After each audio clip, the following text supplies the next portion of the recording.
বন্ধুরা, আমি আজকে তোমাদের দেখাচ্ছি একটা পাকা আম দিয়ে সুন্দর একটা মিষ্টি। দেখো, কাঁচাগোল্লাটা খেতে খুব ভালো লাগবে, আশা করি তোমাদের পছন্দ হবে। দেখো, দুধ নিয়ে নিয়েছি আমি প্রায় 1.5 প্যাকেট। একটা পাকা আম নিয়েছি, দুধ নিয়েছি। এবার দুধটাকে আমি ভিনিগার আর জলে মিশিয়ে ছানা কাটিয়ে নিলাম।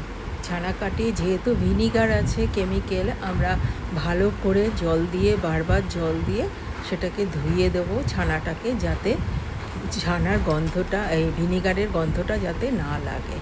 এবার ছানাটাকে আমি খুব ভালোভাবে ম্যাশ করে নিতে হবে। এই কী বলে, ভালোভাবে ম্যাশ করে নিতে হবে। এবার পাকা আমের এইখানে কশো গ্রাম ছানা হবে তোমরা বলতে পারবে কেউ?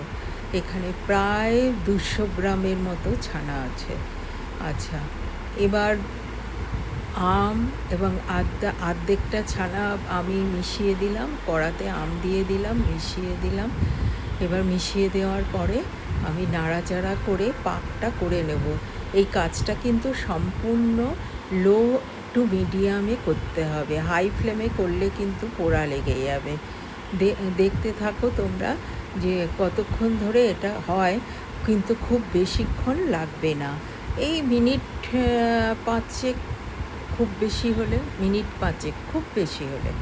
আচ্ছা, এবার আমি গুঁড়ো দুধ দিয়ে দিলাম।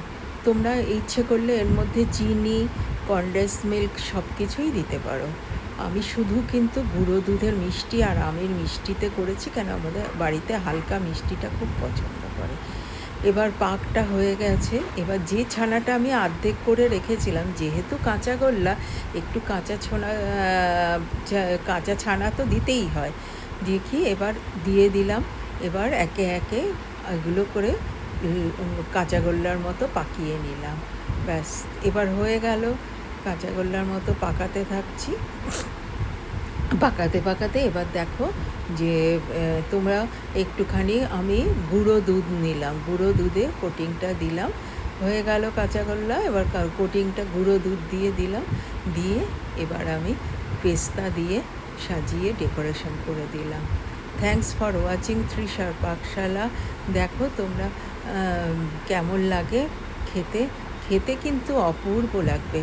তোমরা তোমাদের মিষ্টিটা পছন্দ মতো দেবে। আমি খুব হালকাভাবে দিয়েছি, কাঁচাগোল্লার মিষ্টি হালকাই হয়।